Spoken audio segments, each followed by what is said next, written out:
প্রিয় দর্শক, আসসালামু আলাইকুম, শুভ সন্ধ্যা। প্রীতীয় শুভেচ্ছা জানাচ্ছি টিভি ওয়ান স্টুডিও থেকে এবং স্বাগত জানাচ্ছি আমাদের প্রতি বৃহস্পতিবারের নিয়মিত আয়োজন নিউজ রুম অনুষ্ঠান থেকে। এই মুহূর্তে বিশ্বের যে প্রান্ত থেকে আমাদের অনুষ্ঠান দেখছেন সকলের প্রতি অনেক অনেক শুভকামনা।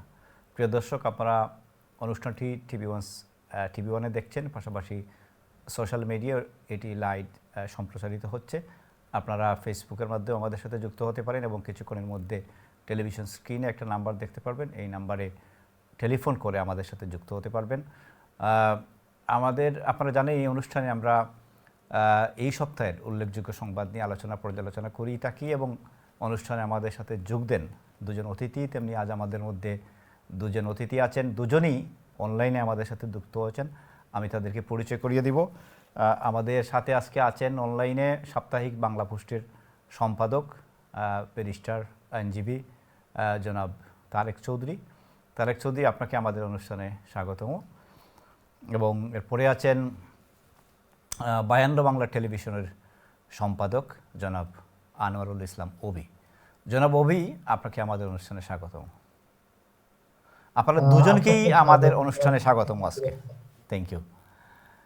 প্রিয় দর্শক, আমরা বরাবরের মতোই টিভি ওয়ানের একটি রিপোর্ট দেখব এবং এরপর এই রিপোর্ট নিয়ে আলোচনা করব এবং আরও কয়েকটি রিপোর্ট আছে সেগুলো নিয়ে আলোচনা করব। তাহলে চলুন প্রথমেই আমরা টিভি ওয়ানের রিপোর্টটা দেখে নিই। ব্রেক্সিট কার্যকর হওয়ার সাথে সাথে ব্রিটেনে ইউরোপীয় ইউনিয়নের নাগরিকদের স্থায়ীভাবে বসবাস কিংবা রোজগারের ক্ষেত্রেও নতুন ইমিগ্রেশন বিধি কার্যকর হবে। 31 ডিসেম্বরে যে ফ্রি মুভমেন্ট আছে এটা সিজ হয়ে যাবে।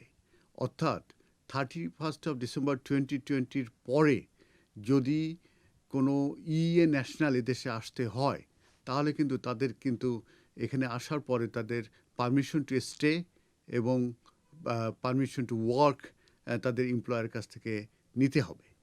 অবাধ যাতায়াত বন্ধ হওয়ার খবরে কিছুটা উদ্বিগ্ন ইউ থেকে ব্রিটেনে স্থায়ী হওয়া এই নাগরিক। ইউরোপের যে কোনো দেশে আপনি ফ্রি মুভমেন্ট অব্যাহত রাখছে, কিন্তু সেটা শুধু লিমিটেড সময়ের জন্য।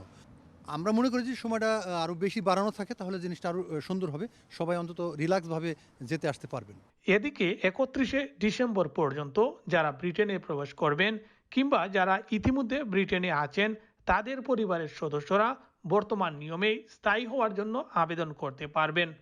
যারা 31 ডিসেম্বর 11 PM এর আগ পর্যন্ত এদেশে আছে সিটিজেন, তাদের ফ্যামিলি মেম্বার যারা আছে তারা কিন্তু বর্তমান যে রেজুলেশন 2006 যেটা ইউ ল যেটা বলা হয় সেটা কিন্তু তাদের ক্ষেত্রে অ্যাপ্লিকেবল হবে এবং তারা কিন্তু সেটেলমেন্ট স্কিমের আন্ডারে তারা অ্যাপ্লিকেশন করতে পারবে এবং সেই অ্যাপ্লিকেশনটা ডেডলাইন হচ্ছে জুন 2021। ইউরোপীয় ইউনিয়নের বিভিন্ন দেশের নাগরিকদের অনেকে ব্রিটেনে স্থায়ী হওয়ার আবেদন করে সফল হলেও কিছু কিছু কারণে ব্যর্থ হচ্ছেন। ক্রিমিনাল অ্যাক্টিভিটিস একটা ভেরি ইম্পর্ট্যান্ট। যদি কোনো কনভিকশন থেকে থাকে তাহলে, কিংবা তাদের যদি কোনো ফ্রডের ব্যাপার থাকে সেটা একটা ব্যাপার আছে। এই দুটো জিনিসই আসলে বেশিরভাগ ক্ষেত্রে কিন্তু হচ্ছে। আবার অনেকে দেখা যাচ্ছে যে ডেটাতে তাদের সেইভাবে তাদের যে এখানে থাকার ব্যাপারটা, রেসিডেন্টের ব্যাপারটা অনেক সময় দেখা যায় যে একটু ডাউটফুল রয়ে যাচ্ছে। সেসব ক্ষেত্রেও কিন্তু তারা রিফিউজ করছে। ব্রিটেনে নাগরিক সুবিধা, মানবাধিকার পরিস্থিতি, গণতান্ত্রিক ও মত প্রকাশের স্বাধীনতা থাকায় ইউরোপের বিভিন্ন দেশ থেকে মানুষ আসছেন বলে মনে করেন এই আইনজীবী। বাচ্চারা মসজিদে যেতে পারে কিংবা মাদ্রাসায় যেতে পারে, তারপরে এখানে ইংলিশ স্পিকিং কান্ট্রি, এইসব জিনিসগুলো কিন্তু তাদেরকে অ্যাটাক করছে এখানে আসার জন্য। তো যে কারণে আমার মনে হচ্ছে যাদেরই সুযোগ ছিল, পাসপোর্ট আছে, ফ্রি মুভমেন্টের যাদের সুযোগ ছিল, এথনিক মাইনরিটির ইনক্লুডিং বাংলাদেশ, ইন্ডিয়া, পাকিস্তান, তারা কিন্তু আগেও অনেক এসে গেছে, এখনও কিন্তু তারা চেষ্টা করছে আসার জন্যে। ইউরোপের যারা এখনো ব্রিটেনে স্থায়ী হওয়ার আবেদন করেননি তাদেরকে নিয়ম মেনে দ্রুত আবেদন করার পরামর্শ আইনজীবীদের। Zakir Hossain, TV one news, London. দর্শক দেখছিলেন টিভি ওয়ানের সিনিয়র রিপোর্টার জাকির হোসেন কোচের একটি প্রতিবেদন। এটি 31 ডিসেম্বর পর যুক্তরাজ্য এবং ইউরোপের সম্পর্কটা কেমন হবে, যাতায়াত কেমন হবে, আমরা কি ফ্রি যাতায়াত করতে পারবো, এই বিষয়ে রিপোর্টটা ছিল। এই রিপোর্ট নিয়ে আমাদের অতিথিদের সাথে কথা বলবো। আমি প্রথমেই আসি ব্যারিস্টার তারেক চৌধুরীর কাছে। আমাদের অনুষ্ঠানে একজন আইনজীবী এসেছেন, এটা আমাদের জন্য ভালো, তিনি এই বিষয়টি বুঝিয়ে বলতে পারবেন। কারণ এই বিষয়টি খুবই গুরুত্বপূর্ণ যে ব্রেক্সিট হওয়ার পর আমাদের কি হবে, আমরা বর্তমানে যেভাবে ফ্রি যাতায়াত করতে পারছি সেটা পারবো কি না। কারণ ইউরোপ থেকে অনেক বাংলাদেশি, ইটালিয়ান বাংলাদেশি, ফ্রান্স থেকে, বিভিন্ন দেশ থেকে এই দেশে এসেছেন এবং সবসময়ই ইউরোপের সাথে একটা যোগাযোগ আছে, যাতায়াত আছে এবং তাদের আত্মীয়স্বজনও সেখানে আছেন। তো আপনার ব্রেক্সিটের পর সেই সম্পর্কটা কেমন হবে এটি এই রিপোর্টে উঠে এসেছে। আমি প্রথমে আসি ব্যারিস্টার তারেক চৌধুরীর কাছে। তারেক ভাই, আপনি কি শুনতে পাচ্ছেন? জি, শুনতে পাচ্ছি। আপনি যদি আমাদেরকে একটু ব্যাখ্যা করেন যে সম্পর্কটা কেমন হবে। আমি যেটা দেখলাম যে 90 দিন পর্যন্ত আপনার থাকা যাবে গিয়ে ইউরোপে, মানে ফ্রি মুভমেন্টের, এটি একটি আলোচনার ভিত্তিতে একটা সমঝোতায় পৌঁছেছেন দুই পক্ষ। তো আপনি যদি একটু এক্সপ্লেন করেন এই বিষয়ে। জি, ধন্যবাদ। আসলে এখন পর্যন্ত স্থির করা সম্ভব হয়নি যে কতদিন পর্যন্ত মানে এসে থাকতে পারবেন। এটা ফ্রি মুভমেন্ট বলতে ঠিক সেভাবে না। ফ্রি মুভমেন্ট তো 31 ডিসেম্বর থেকে বন্ধ হয়ে যাচ্ছে। এখন যেটা হচ্ছে যে এখানে বিনা ভিসায় কদিন আসতে পারবে এটা এখনো স্থির হয় নাই। স্থির হবে, অনেক বেশিরভাগের ধারণা হয়তো 90 দিন এসে ব্রিটিশ নাগরিকও থাকতে পারবে এবং আপনার ইউরোপিয়ান নাগরিকও ব্রিটেনে এসে থাকতে পারবে। সুতরাং বিনা ভিসায় অন অ্যারাইভেল একটা হয়তো পাস দিবে অথবা তবে আরেকটা কথাও আসছে যে এই ইউরোপিয়ান সিটিজেন যারা আছে তারা হয়তো এখানে আসলে আমেরিকা, এটাও কথায় আসছে, কিন্তু এখন পর্যন্ত কোনো কিছু স্থির হয় নাই। 90 দিন না 30 দিন না 60 দিন।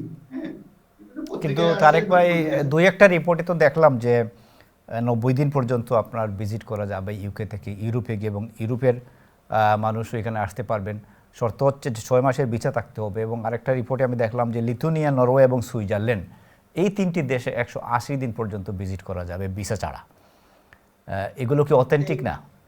একটা হচ্ছে এগুলি সবগুলি স্পেকুলেশন, এবং কারণ এখন পর্যন্ত কোনো চুক্তি হয় নাই। কারণ যে ধরনের চুক্তি হবে হয়তো দেখা যেতে পারে যে আপনার আমাদের সঙ্গে যে ধরনের অ্যাক্সেস থাকবে তাদের দেশে গেলেও একই ধরনের রেসিপ্রোকাল বলা হচ্ছে যে পারস্পরিক আলোচনার ভিত্তিতে স্থির হবে। যদি দেখা যায় 90 দিন দেওয়া হয় তাহলে ব্রিটিশ নাগরিকরা ইউরোপে গেলে 90 দিন থাকতে পারবে যে কোনো দেশে, প্লাস ইউরোপিয়ান নাগরিকরা এখানে আসলে 90 দিন থাকতে পারবে। যেহেতু এখনো কোনো আলোচনার সিদ্ধান্ত হয় নাই, সরকার খুবই এবারে বিশেষ করে নেগোসিয়েশন যেটা চলছে এটা আজকে যেহেতু মানে ইউরোপিয়ান টিমের একজন সদস্য কোভিড আক্রান্ত হয়ে গেছেন, নেগোসিয়েশনটা স্থগিত হয়ে গেছে। এই যে কতদিন রয়েছে 40-45 দিন, এর মধ্যে দুই পার্টির মধ্যে এগ্রি হইতে হবে, ইউরোপিয়ান পার্লামেন্টে অ্যাপ্রুভ হইতে হবে, ব্রিটিশ পার্লামেন্টে অ্যাপ্রুভ হইতে হবে, প্লাস প্রতিটি দেশের পার্লামেন্টে অ্যাপ্রুভ হতে হবে। তখনই পুরো আইনে পরিণত হবে। 31 ডিসেম্বরের পরে আমরা কিভাবে মুভমেন্ট করব এবং তারা ইউরোপিয়ান সিটিজেনরা কিভাবে আসবে। তবে এটা নিশ্চিত 30 দিন হোক আর 90 দিন হোক আর 60 দিনই হোক, একটা ফ্রি টাইম থাকবে, ইজি থাকবে, ভিসা নিয়ে আসতে হবে না। যদিও ব্রিটেন থেকে যারা ব্রেক্সিটিয়ার সরকারের মধ্যে তারা বলছেন যে এখানে যেহেতু এই মানে ওই যে ক্রিমিনালিটি চেকের বিষয় রয়েছে, সেই ক্ষেত্রেও যেটা বলা হচ্ছে যে হয়তো আমেরিকান স্টাইল, আমেরিকা যেভাবে যাওয়ার আগে আপনার সিকিউরিটি ক্লিয়ারেন্স আছে কিনা, ওই যে এক্সট্রা করতে হয়, এই ধরনের এক্সট্রা মানে ভিতরে থাকতে পারে, 24 ঘন্টা আগে জানাবে, রেকর্ড থাকবে, এই ধরনের একটা জিনিস করতে হবে। তার আগে আসবো আপনার কাছে, একটু অভিবের কাছে যাব এবং আপনার কাছে আবার আসবো, এই ব্যাপারে আরও জানার আছে আমার। তা অভিবের কাছে জানতে চাই যে আপনার কাছে এই ব্যাপারে কি আপডেট আছে? ধন্যবাদ আপনাকে। বিষয়টাকে আমি ইতিবাচকভাবে দেখছি, যেটা তারেক চৌধুরী বলেছেন এই ফ্রি মুভমেন্টের বিষয়টা, সেটার সাথে আমি একমত।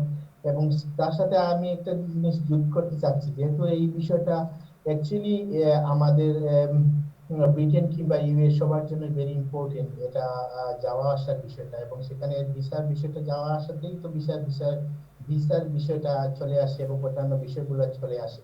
তো যেহেতু আলোচনাটা এসেছে এবং বিভিন্ন সংবাদপত্রে আমিও দেখেছি দুই একটা জায়গায়, যেমন বিশেষ করে 13 পয়েন্টস 13টা বিষয় নিয়েই মূলত একটু একটু ধারণাটা দেওয়া হয়েছে, এবং সেই ধারণাগুলো যে অমূলক না সেটা তো মোটামুটি দুপক্ষ থেকেই বোঝা যাচ্ছে। এবং বিশেষ করে ব্যবসায়িক ক্ষেত্র সহ থেকে শুরু করে আমরা পর্যটক হিসাবে যদি দেখি, এই ইউরোপের মানুষ আমরা 31 ডিসেম্বর পরে আমরা যদিও সেখানে থাকবো না, কিন্তু তাদের সাথে তো একটা যোগসূত্র থাকবে, অর্থনৈতিক থাকবে কিংবা সাংস্কৃতিক ঐতিহ্যগত যাওয়া আসার বিষয়টা থাকবে। সুতরাং সেটা যেহেতু এটা শুরু হয়েছে, অবশ্যই এটা এটা আমি তুমুলভাবে আশা করতে পারি যে এটা শীঘ্রই সে একটা যে কোনো একটা থ্যাংক ইউ।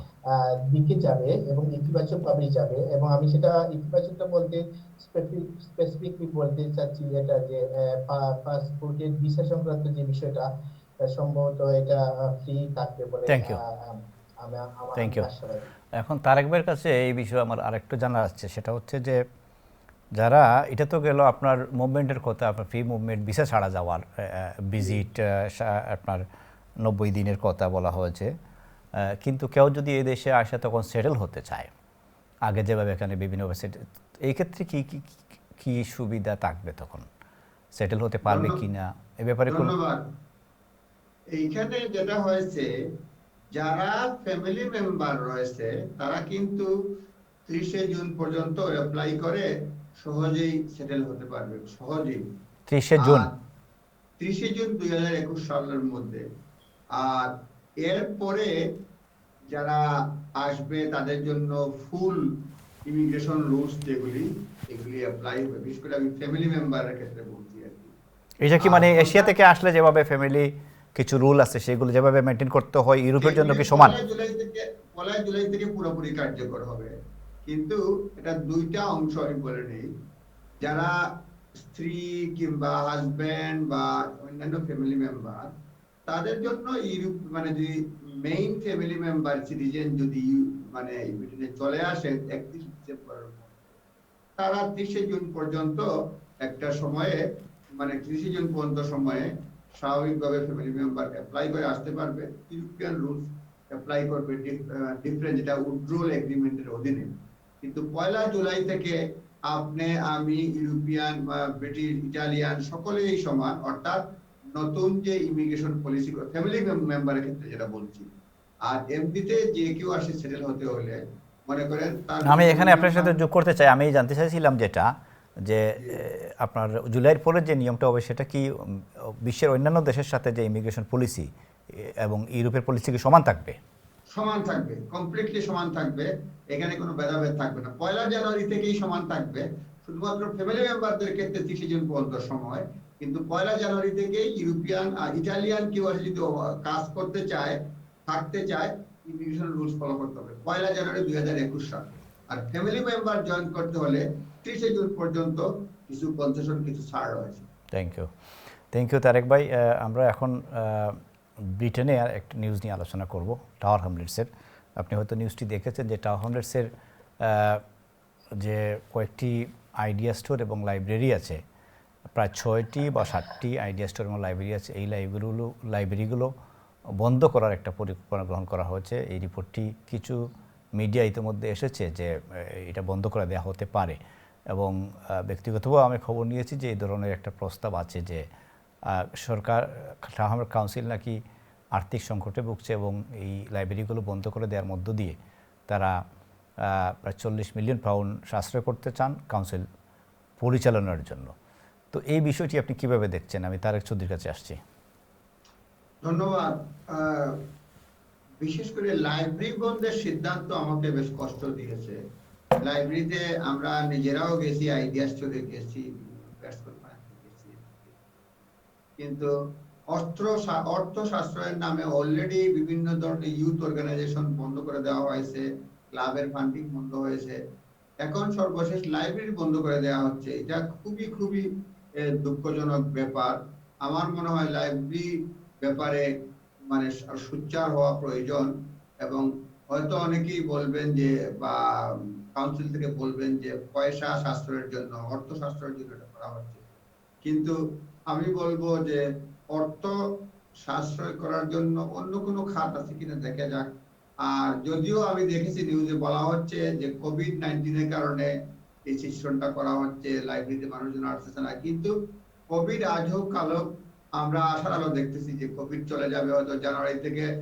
আগামী 6 মাস আমরা যে ভ্যাকসিন দেখতেছি অক্সফোর্ডের বা মডার্নার এসব ভ্যাকসিন দেখতেছি, এটা হয়তো আমরা যদি সফল হয়ে যায় হওয়ার সম্ভাবনা বেশি। সেক্ষেত্রে হয়তো জুনের মধ্যেই বয়স্করা প্রোটেকশন পাবেন, আস্তে আস্তে হয়তো স্বাভাবিক হয়ে যাবে। কিন্তু 1 বছর বা 6-7 মাস লাইব্রেরি চালানোর মতো পয়সা নাই, এটা আমি বিশ্বাস করি না।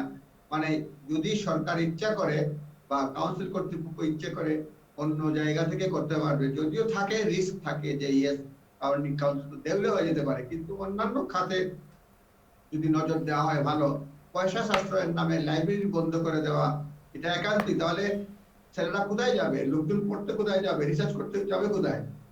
এই যে সময়টা কাটায় তারা তখন এটা আপনার এমনিতেও এর আগে যেটা দেখেছি আমরা, এই যে ইউথ ক্লাবের মানে ফান্ড কাট করায় ইউথরা বিভিন্ন ধরনের অনৈতিক কার্যকলাপে জড়িত হয়ে পড়েছে। এই মানে কিছুদিন আগেও আমরা দেখেছি যে কিছু মার্ডার হয়েছে, একটা মার্ডার হয়েছে। এগুলি অনেকগুলির কারণ ড্রাগ বা অন্যান্য কার্যক্রম অনেকেই মনে করেন, অনেকেই চিহ্নিত করেছেন। ডিপ্রাইভ বাড়া, এখন লাইব্রেরির মতো স্থানটা যদি বন্ধ করে দেওয়া হয় তাহলে এটা খুবই দুঃখজনক, এবং আমাদের সকলের অ্যাটলিস্ট প্রতিবাদ করা উচিত যে লাইব্রেরি অর্থ সাশ্রয়ের নামে লাইব্রেরি যেন বন্ধ না হয়, অন্য কোনো সেক্টর দেখা হোক। অ্যাটলিস্ট মানে কোভিড তো খুব বেশি দীর্ঘস্থায়ী হবে না আশা করি, থাকলেও আমরা সহনীয় পর্যায়ে অ্যাটলিস্ট চলে আসবে আমরা কয়েক মাসের মধ্যে। সুতরাং আমি বলবো অ্যাটলিস্ট 6 মাস 1 বছর দেখেন, তারপরে অন্য প্রজেক্টে যান, লাইব্রেরিটা দয়া করে বন্ধ করবেন। Thank you Tarek Chowdhury. আমি এখন কথা বলবো জনাব আনোয়ারুল ইসলাম অবির সাথে। জনাব অবি, আপনিও নিশ্চয়ই দেখেছেন আসলে টাউন কাউন্সিলের বিভিন্ন গুরুত্বপূর্ণ সেবা খাত ইতিমধ্যে বন্ধ হয়েছে। আপনার ইউথ ক্লাব, প্রায় 17টি ইউথ ক্লাব বন্ধ হয়েছে, নাফাস বন্ধ হয়েছে, আর অনেক সার্ভিসই বন্ধ করা হয়েছে। এই ধারাবাহিকতায় আমরা মনে করি যে এখন প্রস্তাব আসছে আপনার লাইব্রেরি এবং আইডিয়া স্টোরগুলো বন্ধ করে দেওয়ার। তো এটা মানে তরুণ সমাজ আর শিশু কিশোররা মানে এখানে গিয়ে কিন্তু একটু বসার জায়গা, লেখাপড়ার জায়গা, জ্ঞান অর্জনের জায়গা, এই জায়গাটা যদি বন্ধ করে দেওয়া হয় তাহলে তারা যাবে কোথায়? আনোয়ারুল ইসলাম অবি, আপনার অপিনিয়ন। ধন্যবাদ আপনাকে। আসলে এটা ভেরি কি বলবো, খুবই মর্মাহত করেছে নিউজটা শুনে। অনেক দেশ সহ অনেকটাতে দেখেছি আমি সেই নিউজটা, এবং প্রথম যে নিউজটা হয়েছিল সেখানে বহুবাসী আরেকটি অনলাইন গণমাধ্যমে সেটাও আমি দেখেছি। মূল বিষয়টা আমি থ্যাংক ইউ তারেক ভাই, সেটা যেটা বলেছেন তার সাথে আমি যুক্ত করছি। ব্রিটেনটাকে বলা হয় থাকে মাল্টিকালচারাল বহু সংস্কৃতি দেশ। লাইব্রেরি একটা সংস্কৃতির অংশ, এবং এটাকে যদি আমরা অনেক থেকে আমরা হার্টের কাছাকাছি, আমরা হৃৎপিণ্ডের কাছাকাছি আমরা সেটা বলতে পারি। টাউন হামলেসে যে 5টা লাইব্রেরি আছে সেগুলা কিন্তু শুধু বই পড়ার জন্য না, সেখানের সাথে আমরা সাংস্কৃতিক মেলবন্ধন আদান প্রদান সেখানে হয়ে থাকে। বিভিন্ন সাংস্কৃতিক ঐতিহ্যগত অনেক অনুষ্ঠানগুলো এই লাইব্রেরি কেন্দ্রিক হয়ে থাকে, বিকজ এখানে দুই একটা ছোট ছোট রুম যেগুলো আছে সেগুলোকে আমরা ব্যবহার করার সুযোগগুলো পাই। তো সেখানে কালচারাল অ্যাক্টিভিটি যেভাবে থাকে সেখানে ভাষাগত যে বিষয়গুলো থেকে থাকে। এখানে আমি একটি নিউজে দেখলাম একটা ক্রয় যুক্তিও সেখানে একটা দেওয়া হয়েছে যে এখন তো মানুষ বইগুলো সেভাবে পড়ে না, অনলাইন কিন্তু কিভাবে নেওয়া যায় সেটা যেন আমরা দেখতে চাচ্ছি। আমি এটাকে অন্য আরো কিছু আমি আমার অস্তিত্বের জায়গা থেকে, আমার দুশ্চিন্তার জায়গাটাকে আমি এখানে মোটা দাগে সামনে নিয়ে আসতে চাই। আমরা ধীরে ধীরে আমাদেরকে সংকুচিত করার যে একটা প্রচেষ্টা, ক্যাপিটালাইজেশনের দিকে আমরা যেভাবে যাচ্ছি, আমাদের আগে একটা ব্রিকলেন ছিল, ব্রিকলেনে দেখেন ব্রিকলেনটাও এখন সেভাবে নেই, সেটাও নানা কারণে সেটা হয় না, কিন্তু ব্রিকলেনের মধ্যে আমাদের বইয়ের কিছু দোকান ছিল, সেই দোকানগুলো নেই, সেগুলো চলে গেছে। আমরা যদি বাংলা ভাষা সাহিত্য সংস্কৃতি কিংবা আমি মাল্টিকালচারাল সোসাইটির কথা বলছি, বহু ভাষার অনেকগুলো বই আছে, এই আদান প্রদানের যে জায়গাগুলো আছে, কিংবা এখানে আমরা বসে কিংবা অন্যান্য প্রোগ্রামগুলো যেগুলো হয়ে থাকে সেগুলোর জায়গায় একটা আমরা উপলক্ষ পেয়ে থাকি। আমাদের মধ্যে আমি আপনার সাথে একটু অ্যাড করি, সেখানে শুধু জনাব অবি শুধু বই পড়াই নয়, মানে লাইব্রেরিগুলো তো মডার্ন করে সেখানে আইডিয়া স্টোর করা হয়েছে, সেখানে কম্পিউটার আছে, ছাত্ররা অনেকের ঘরে ইন্টারনেট নেই, কম্পিউটার নেই, তারা সেখানে আমি গিয়ে এটাই বলতে চাচ্ছি। জি থ্যাংক ইউ। আমি এটাই বলতে চাচ্ছি, এটার সাথে বই পড়ার কোনো বিষয় না। এটা টোটালি একটা সাংস্কৃতিক, একটা ঐতিহ্যগত এবং সংস্কৃতি চর্চার একটা চারণ ক্ষেত্র। সেটাকে নিয়ে 40 মিলিয়নসের যে ক্রোড়া যুক্তিটা আসছে, সব জায়গাতেই এই একটা কাউন্সিল চালাতে হলে, একটা প্রতিষ্ঠান চালাতে হলে এখানে সবসময় এই বিষয়গুলোই থাকবে, কিন্তু সেটাকে নিয়ে আমাদের হৃৎপিণ্ডে আঘাত করার মতো আমি এই বিষয়টাকে দেখছি। কোনোভাবেই সেটাকে মেনে নেওয়া যায় না। এবং আমি একজন সংস্কৃতি কর্মী হিসাবে, কিংবা একটু আমার জায়গা থেকে আমার যতটুকু আছে আমি তীব্র প্রতিবাদ করছি। এবং এই বিষয়ে কমিউনিটি সবার সাথে যদি এরকম কোনো কিছু হয়ে থাকে, তাহলে আমাদের ক্ষুদ্র অবস্থান থেকে আমরা সর্বতভাবে তাদের সাথে থাকবো। এবং এই ইতিমধ্যে অনেক প্রবীণ যারা অ্যাক্টিভিস্ট আছেন কিংবা প্রবীণ সাংবাদিক আছেন, দু একজন সেই বিষয়টা নিয়ে কথা বলেছেন।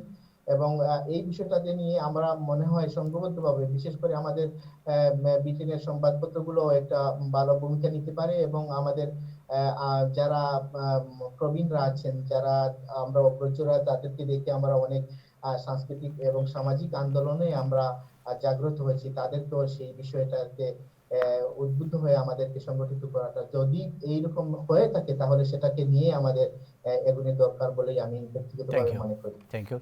তারেক ভাই, আপনি এই ব্যাপারে কমিউনিটির করণীয় কী? কারণ ইতিপূর্বে আপনি দেখেছেন যে জরুরি সার্ভিসগুলো বন্ধ করে দেওয়া হয়েছে, বিশেষ করে সিএলএস কমিউনিটি ল্যাঙ্গুয়েজ সার্ভিস, যেটা অনেক আন্দোলন হয়েছে, প্রেস কনফারেন্স হয়েছে, সংবাদ সম্মেলন হয়েছে এবং বিভিন্ন লেভেল থেকে সংগ্রাম হয়েছে, সভা সমাবেশ হয়েছে, কিন্তু এরপরেও সেই সিএলএস সার্ভিসটি বন্ধ করে দেওয়া হচ্ছে। এখন লাইব্রেরি বন্ধ করে দেওয়ার প্রস্তাব করা হয়েছে, এটিও যদি বন্ধ করে দেওয়া হতো, এটা রক্ষা করার জন্য কমিউনিটির কি করা উচিত, আপনি কি মনে করেন? ধন্যবাদ। যেটা হচ্ছে যে আমাদেরকে অ্যাটলিস্ট মেয়রকে প্রশ্নের মুখোমুখি করা উচিত যে কেন বন্ধ করা হয়েছে, কেন এটা বিবেচনা করা হবে না, এটা পিটিশন করা যেতে পারে। এবং আগের মতোই বিশেষ করে কমিউনিটি ল্যাঙ্গুয়েজ সহ আমাদের নিউজ পেপারের একটা ভূমিকা রয়েছে।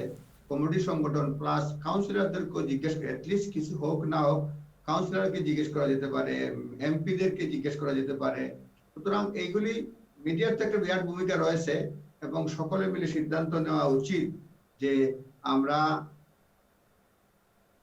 লাইব্রেরি রক্ষার জন্য অ্যাটলিস্ট এমপিদেরকে, মেয়রকে, কাউন্সিলরদেরকে আমরা জিজ্ঞাসা করব এবং এ ব্যাপারে কমিউনিটি সংগঠনগুলোরও এগিয়ে আসা উচিত। যদিও আপনার লকডাউনের কারণে কিংবা কোভিডের কারণে সিচুয়েশন ডিফারেন্ট, কিন্তু তারপরেও পিটিশন সহ ফেসবুক সহ সামাজিক যোগাযোগ মাধ্যমেও একটা আন্দোলন জমানো যায়। এবং আমি মনে করি যে সেই ক্ষেত্রে বিভিন্ন টিভি চ্যানেলে, বিশেষ করে অনলাইন টেলিভিশন সহ বিভিন্ন জায়গায় যেসব যেসব প্ল্যাটফর্ম রয়েছে, সব জায়গায় জিনিসটা জোরালো করা উচিত।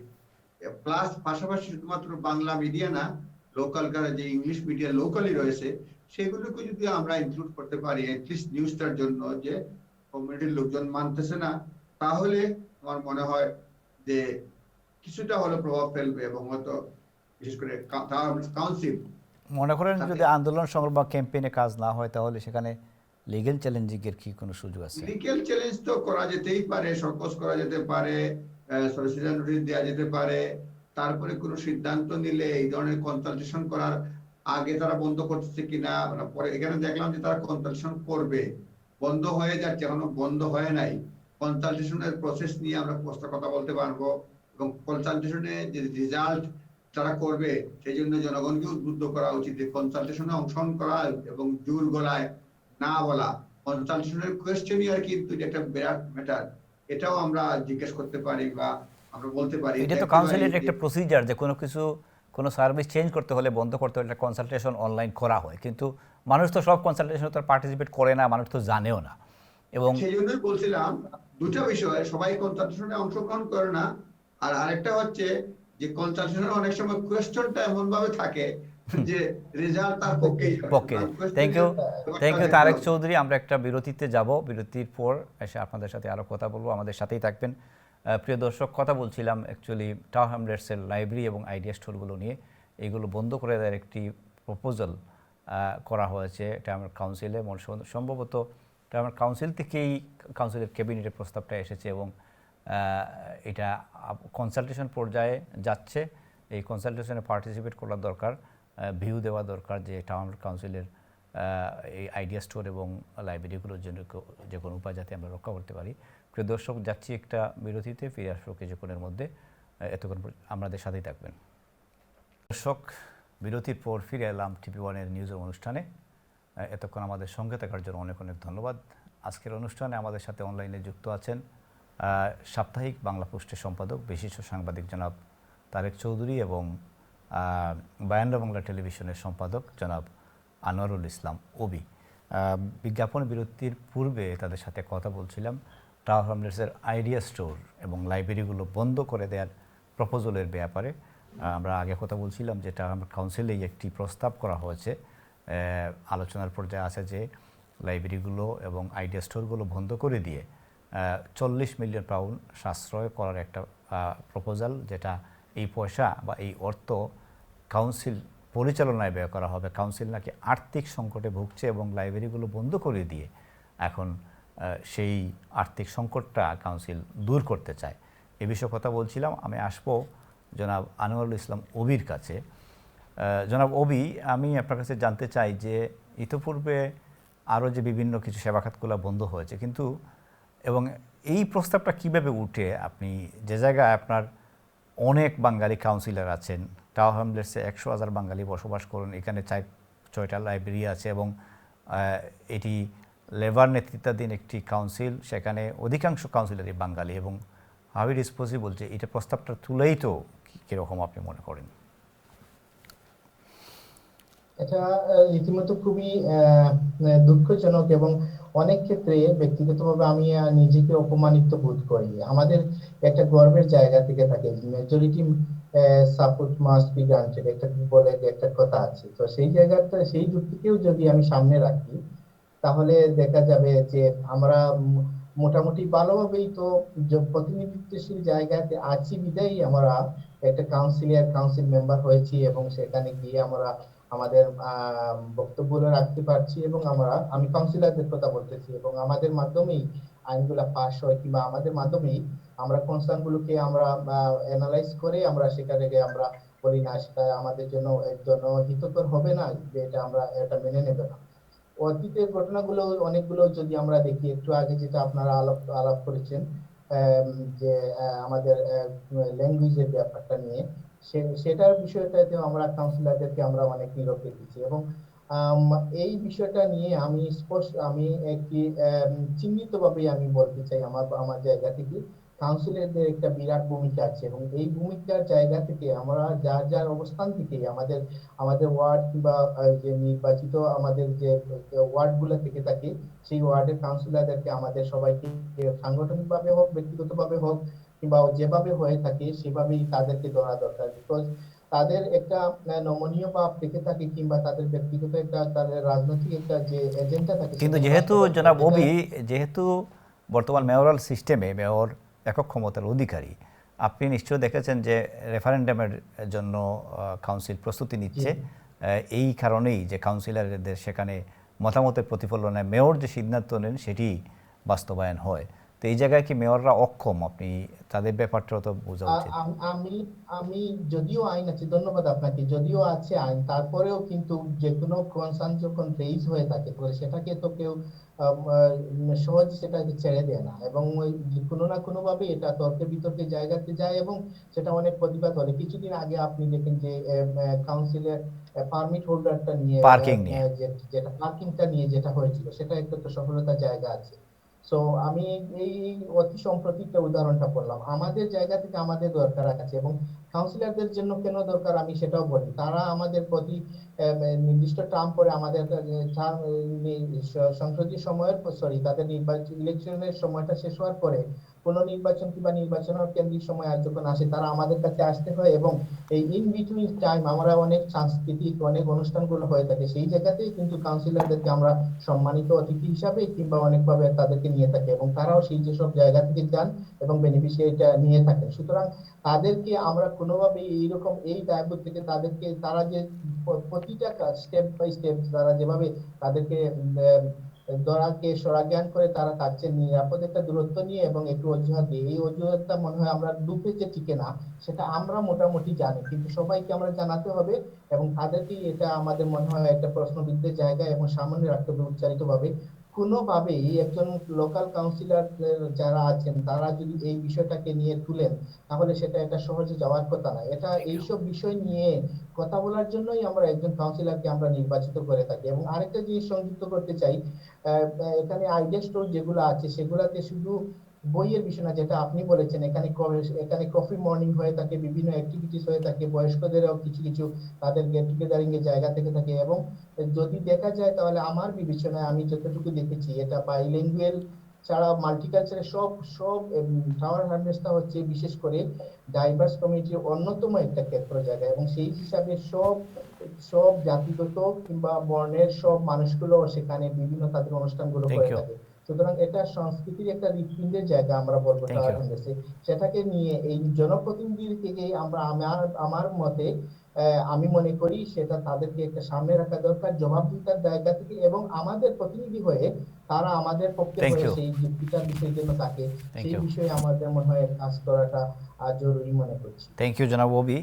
আমরাও আশা করব, প্রিয় দর্শক, আমরাও আশা করব এটা আমরা কাউন্সিল কর্তৃপক্ষটা, আমরা কাউন্সিল মেয়র আশা করি এই সিদ্ধান্ত নেবেন না এবং কমিটির মানুষকে এই জন্য আবার আরেকটি ক্যাম্পেইনে নামতে হবে না।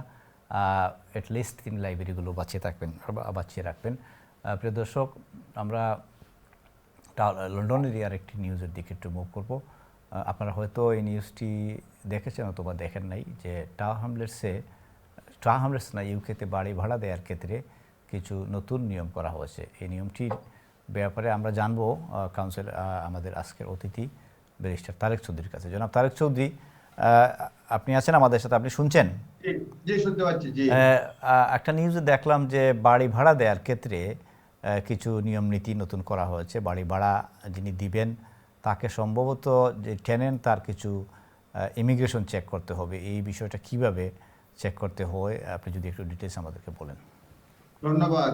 এটা হচ্ছে যে এটা এখনো হয় নাই, মোস্ট পসিবলি এটা আগামী সপ্তাহ থেকে এই হোম অফিসের একটা ওয়েবসাইট লাইভ হবে। সেখানে আপনার যারা ল্যান্ডলর্ড, আপনারা জানেন যে টেনেন্ট দিতে হয়, টেনেন্ট বিশেষ করে যখন মানে টেনেন্সি দেওয়া হয় সেক্ষেত্রে রাইট টু টেনেন্ট মানে রেন্ট এখানে রয়েছে, কেউ রেন্ট দিতে পারবে কিনা, কে টেনেন্ট হতে পারবে। সেই জন্য বিশেষ করে ইউরোপিয়ান নাগরিকদের জন্য এই ফ্যাসিলিটিটা সম্ভব হবে, সকলের জন্য না। সুতরাং আপনি যদি আপনার বাড়ি ভাড়া দিতে চান, হোম অফিসে একটা ওয়েবসাইট হবে, এটা লাইভ হবে। তখন আপনার প্রিসেটেল স্ট্যাটাস বা অন্যান্য ডকুমেন্টস দিয়ে তখন চেক করা যাবে আপনার, বা সেটেল স্ট্যাটাস, এই ডকুমেন্টে একটা নাম্বার থাকে, সেই নাম্বার দিয়ে চেক করা যাবে যে আপনি মানে এখানে রেন্ট করার রাইট আছে কিনা। তবে শর্ত আছে যে মানে এটা কেন করা হচ্ছে, এই আইনটা কেন? এটা কি টেনেন্টসের সিকিউরিটির জন্য নাকি ল্যান্ডলর্ডের সিকিউরিটির জন্য? এটা আইন হচ্ছে সকলে, কেউ ইলিগাল থাকলে ঘর ভাড়া নিতে পারবে না। মেইনলি এটা মেইনলি ল্যান্ডলর্ডদের সিকিউরিটির জন্য, এবং যারা টেনেন্ট রয়েছে তারাও যাতে এটা সুবিধাটা নিতে পারে। কারণ সকলের রাইট নাই টেনেন্সি নেওয়ার জন্য। এখনো সব জায়গায় এটা, ইংল্যান্ডের অনেক জায়গায় এটা অলরেডি কার্যকর হয়েছে। ইংল্যান্ডে এক্স্যাক্টলি কবে থেকে কার্যকর, যে বিশেষ করে এটা আপাতত স্থগিত আছে, বর্তমান শুরু হয়েছিল, স্থগিত হয়েছে, আবার হবে। কারণ নর্মালি কেউ যদি আসে, কেউ যদি ওভারস্টেয়ার হয়, তাহলে সে ভাড়া নিতে পারবে না। সুতরাং সেইটা চেক করার জন্য হোম অফিস ল্যান্ডলর্ডদের জন্য একটা অনলাইন লাইভ মানে ওয়েবসাইট লাইভ করবে। সেখানে নাম, ডেট অফ বার্থ এবং অন্যান্য ডকুমেন্টসের নাম, মানে টেনেন্টের নাম, ডেট অফ বার্থ দিলেই দেখা যায় যে উনি এদেশে লিগ্যাল আছে কি না। আমার মনে হয় বিষয়টা এইভাবে। কিন্তু জনাব তারেক চৌধুরী, আপনি এই একজন মানুষের ইমিগ্রেশন স্ট্যাটাসের সাথে তার এই দেশে থাকা, বসবাস, তার অ্যাকোমোডেশনের বিষয়টি আপনি কিভাবে দেখেন? কারণ হয়তো এই দেশে একজন আছে, তার স্ট্যাটাস নেই, ইমিগ্রেশন স্ট্যাটাস নেই, কিন্তু সে তো রাত্রে এক জায়গায় তো ঘুমোতে হবে, এই জন্য কৃষি বাসা ভাড়া নিতে পারবে না। সেই জন্য এটা আইন করেছে, আইনের ব্যাপারে কিছু বলা যাবে না। এই জন্য আমি লাইক করি না, ঠিক আছে, কিন্তু যখন এটা একটা আইন হয়ে যায় তখন এটা তো আইন মানতে একমাত্র ব্যাখ্যা দিবে পার্লামেন্ট মেম্বার, তারা কেন করলো। এবং এটার জন্য আরো একটা বলি, অনেকেই বলে যে ইউরোপিয়ান নাগরিক হলে পরে যে অনেকেই বেতন পায় না মানে 20,000, 15,000, 12,000, 13,000। সে বিদেশ থেকে বউ আনলে বা হাজবেন্ড আনলে কেন তাকে 18,000 বেতন পেতে হবে? এটাও তো একটা মনে করেন আমি গরিব মানুষ, আমার কম, আমি 13,000 পাউন্ডের চাকরি করি, মাসে 1,000 পাই, 12,000 পাই, আমি কোনো বিদেশ থেকে ওয়াইফ আনতে পারবো না। এটাও তো একটা মানে আইনটার ব্যাপারে প্রশ্ন করা যেতে পারে, তাই না? জি। যে সকল ব্রিটিশ নাগরিক বিদেশ থেকে বউ আনতে গেলে, হাজবেন্ড আনতে গেলে তার 18,600 লাগে, কিন্তু আমি যদি 12,000 পাউন্ড পাই তাহলে আমি বউ আনতে পারবো না। এটা আমার প্রতি অন্যায় না? না, 12,000 হইলে তো ওনারা হয়তো হিসাব করে দেখছে যে আপনি নিজের অ্যাকোমোডেশন এবং ওয়াইফের অ্যাকোমোডেশন এই দুই জিনিস হয়তো আপনি বেয়ার করতে পারবেন না, এই জন্য 18,000 না পাউন্ড না না, ফিক্স করেছে। কিন্তু বর্তমানে যে একটা আইন আছে সকল ব্রিটিশ নাগরিকদের জন্য, 18,600 না হলে আপনি বিদেশে বিয়ে করতে পারবেন না। এটা কমপ্লিটলি মানে হ্যাঁ, মানুষের মানবাধিকারের বিরোধী না? এইটাও যে বিরোধী, আমি এবং আমরা যেটা নিয়ে আমি কথা বলছি এদেশের সেটা তো নাগরিক, আরো দেশে বেশি। বিয়ে করব। এটা তো আমরা যেটা বলছি, এবং আমরা যেটা নিয়ে কথা বলছি, আপনার একজনকে আপনি ভাড়া দিবেন, মনে করেন আপনি ল্যান্ডলর্ড আপনার গড়ে। এটা আইন হয়েছে পার্লামেন্টে, এবং সেই আইন অনুযায়ী অনেকের মানে এটা মানুষ ভোগান্তির শিকার হয়। কারণ ইউরোপ থেকে আসলো, তার তার পাসপোর্ট যদি পাঠাইতে হয় অন্যান্য কাজ করতে পারবে না। এই জন্য ইজি অ্যাক্সেস করার জন্য ল্যান্ডলর্ডরা যাতে চেক করতে পারে সেই জন্য ওয়েবসাইট লাইভ করবে, এবং নিশ্চয়ই এখানে ল্যান্ডলর্ডদের জন্য একটা রেজিস্ট্রেশন বা সিস্টেম করবে যে অমুক অমুকে দেখতে পারবে। শুধুমাত্র আমি ইচ্ছে করলে যে দেখতে পারবো তা না, ল্যান্ডলর্ডের হয়তো একটা পাসওয়ার্ড দিবে, নাম্বার দিবে। এখন যেভাবে বিভিন্ন কাউন্সিলে রয়েছে যে আপনি যদি ভাড়া দেন সেই ক্ষেত্রে আপনি রেজিস্ট্রেশন করতে হবে, স্কিমে ঢুকতে হবে, মাল্টিপল অকুপেশন হলে পারমিশন নিতে হবে, এইভাবে ল্যান্ডলর্ডদের কাছে নাম্বার দিবে। তবে কন্ডিশন দেওয়া হয়েছে যে চেক আপনি অথরিটি থাকলেই হবে না, যখন চেক করবেন তখন তার সামনে চেক করতে হবে। Thank you. সুতরাং এটা মোস্ট পসিবলি 25 তারিখে লাইভ হওয়ার কথা এই ওয়েবসাইটটা, এবং ইনিশিয়ালি বলা হচ্ছে শুধুমাত্র ইউরোপিয়ান নাগরিকদের জন্য এটা প্রযোজ্য, অন্যান্য নাগরিকদের জন্য পরবর্তীতে হয়তো করা যেতে পারে। শুধুমাত্র ইউরোপিয়ান নাগরিকদের জন্য এটা কি মানে তাদের ব্রেক্সিটের কারণেই আপাতত ইউরোপিয়ান নাগরিকের ক্ষেত্রে করা হচ্ছে? ব্রেক্সিটের করা সাথে হচ্ছে, এটা আস্তে সম্পৃক্ত? আস্তে হয়তো অন্যান্য অন্যান্য নাগরিকদের জন্য দেশে। এটা করা হবে। থ্যাংক ইউ, এই আর কি। Thank you. আনোয়ার ইসলাম অবি, আপনি শুনছেন? জি আমি শুনছি। জি।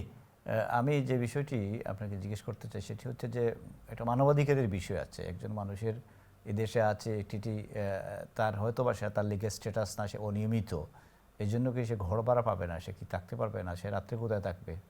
একজন মানুষ তো রাস্তায় থাকতে পারে না।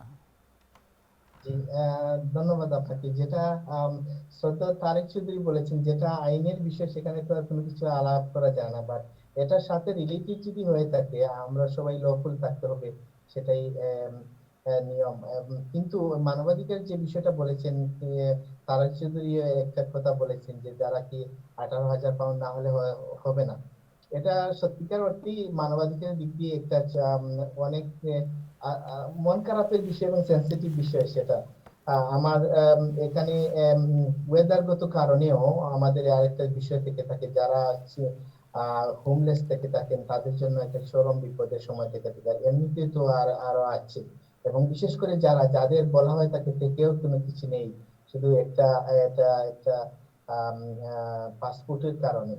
তো তাদের জন্য তো বিষয়টা যত দিন যাচ্ছে তাদের এই পৃথিবীটা ছোট হয়ে আসছে, এবং এই ছোটের জায়গাটা অনুরোধী যে কথাটা সবসময় বলে থাকেন এইসব জায়গাতে এই মানুষগুলাই সবচেয়ে বেশি ত্যাগ করে, এবং এই মানুষগুলাই ইমিগ্রেন্ট যারা আছেন, যাদের ভৌগোলিক অর্থে যাদের কোনো আইডেন্টিটি অর্থাৎ পাসপোর্ট নেই, এই মানুষগুলো এই দেশে তার প্রতিটি দেশের জন্য, তার পরিবারের জন্য, সমাজের জন্য সবচেয়ে বেশি কষ্ট করে থাকে, সবচেয়ে বেশি ত্যাগ করে থাকে। কিন্তু at the end of the সময় তাদের জন্য কোনো কিছুই থাকে না, অর্থাৎ তাদের জন্য থেকেই নেই।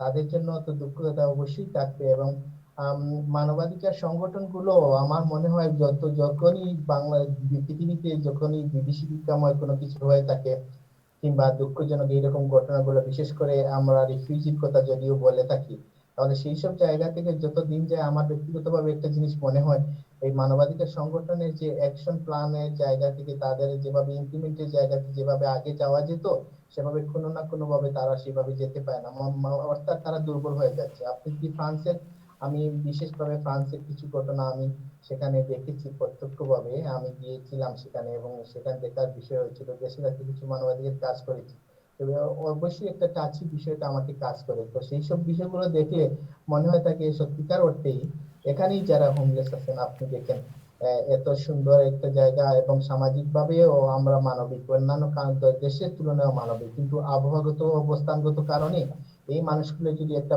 বাস না, মাথা গুঁজার যদি না ঠাঁই না দিতে থাকে, সেখানে দুঃখর জায়গা ছাড়া কোনো কিছু থাকে থ্যাংক না। ইউ, এবং আমাদের একটাই আশা থাকে, মানবাধিকার সংগঠনগুলো যতই শক্তিশালী হবে এইসব থ্যাংক ইউ। বিষয়গুলো নিয়েই আমার উচ্চারিত ভাবে মনে হয় সেটার নেগোসিয়েশনের জায়গাটাও একটু থাকবে। ঠিক আছে, থ্যাংক ইউ জনাব অবি। আমরা সময় কিন্তু আমাদের হাতের খুব বেশি নেই, আমরা দেখা যাচ্ছে আরও 2টা নিউজ আছে। একটি নিউজ হয়তো 5 মিনিট সময় আছে, 5 মিনিটে আমরা আলাপ করব। আপনারা একটা নিউজ দেখেছেন, নিউজটির একটি হেডিং হচ্ছে যে যুক্তরাজ্যে 6 বছরের শিশুকে যৌন নিপীড়ন, 2 ব্রিটিশ বাংলাদেশির 36 বছরের কারাদণ্ড। নিউজটি হচ্ছে যে 6 বছর বয়সে একজন ব্রিটিশ বাঙালি মেয়ে তার পরিবারের সদস্য কর্তৃক উনি আপনার অ্যাবিউজের শিকার হয়েছিল, যৌন হয়রানির শিকার হয়েছিল। যিনি ভিকটিমের সৎ বাবার চাচাতো ভাই এবং বাসার একজন ভাড়াটিয়া তাকে যৌন হয়রানি করেছিলেন। পরবর্তীতে 17 বছর বয়সে এই মেয়ের বিয়ে হয়ে যায়। ওনার নাম সুমাইয়া, নামটাও মিডিয়া এসেছে, তিনি নিজেই নাম প্রকাশ করেছেন। এবং বিয়ে হওয়ার পর, সুমাইয়ার বিয়ে হওয়ার পর তিনি তার স্বামীর কাছে ঘটনাটা বলেন এবং স্বামী এই ব্যাপারে তাকে মামলা করার জন্য, মানে পুলিশের শরণাপন্ন হওয়ার জন্য বলেন এবং তারা বিষয়টি পুলিশকে ইনফর্ম করার পর এটা ইনভেস্টিগেশন হয় এবং এরপরে আদালতে যায় এবং তাদের 2 জনের সাজা হয়। এই 2 জনের সাজা হয় যে 36 বছরের জেল হয়েছে। তো আমি তারেক ভাইয়ের কাছে যদি আসি, তারেক ভাই, এই একটা ঘটনা আপনি দেখেছেন যে পরিবারের সদস্য কর্তৃক আপনার সেক্সুয়াল অ্যাবিউজের শিকার হওয়া, এবং উনি এত কষ্ট পেয়েছে এই সেক্সুয়াল অ্যাবিউজের শিকার হয়ে 6 বছর বয়সের সময়, উনি সেটি ভুলতে পারে নাই এবং ওনার বয়স এখন 17। বিয়ের পর উনি স্বামীর সহায়তায় বা স্বামীর সাথে কথা বলে উনি পুলিশের কাছে কমপ্লেন করেছে এবং উনি বলছে যে মানে সাজা হওয়ার পর, এই যে 2 জনের সাজা হওয়ার পর উনি এখন মানসিকভাবে খুব মানে রিল্যাক্স পেয়েছে। তো আপনি বিষয়গুলো কিভাবে দেখেন? এইগুলো ঘটনা তো অহরই ঘটে থাকে আমার মনে হয়। ধন্যবাদ। যেটা হয়েছে, অ্যাটলিস্ট তারা বিচারের মুখোমুখি হয়েছে এবং আমার যেটা মতামত হচ্ছে যে যে কোনো ধরনের অন্যায় বা বিশেষ করে এই ধরনের ঘটনা যখন ঘটে, আমাদের বিশেষ করে এশিয়ান কমিউনিটিতে একটা প্রবণতা থাকে যে কোনো কিছু গোপন করার, হাইড করার, পারিবারিক লজ্জা, এই বিষয়গুলোর ক্ষেত্রে আমি বলবো যে আমরা অ্যাটলিস্ট কোনো ধরনের সেক্সুয়াল অ্যাবিউজ যদি হয়, হ্যারাসমেন্ট যদি হয়, এটা আমরা পুলিশকে জানাবো এবং সোশ্যাল ওয়ার্কারকে জানাবো এবং মা বাবারা এরপরে তড়িৎ।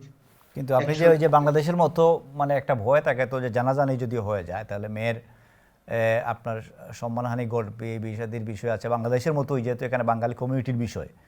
কিন্তু এই কেসটা তো একটু ডিফারেন্ট। মেয়ে বিয়ে শাদির পর উনি নিজেই পুলিশকে সেটা বলেছেন, একটা নজির সৃষ্টি করেছেন এবং এটা হাজবেন্ড হেল্প করেছেন। হ্যাঁ। এটা কিন্তু একটা গুড মানে সাইড বলবো, ভালো একটা দিক বলবো। কারণ আমরা কিন্তু তারেক ভাই, এই যে 17 বছর বয়সের সময় 6 বছরের ঘটনা, উনি তো এটা নিয়ে কথা না বললে পারতো, কোর্টে না গেলে পারতো, এখন উনি কেন গেছে আপনি মনে করেন? এটা গেছে ভালো হয়েছে এবং এটা একটা দৃষ্টান্ত স্থাপিত হয়েছে এবং আমি মনে করব যে এই ধরনের মানে হাজবেন্ড যেভাবে সহযোগিতা করছেন, অন্যান্য ক্ষেত্রেও পরিবারের সদস্যরা যেন সহযোগিতা করেন।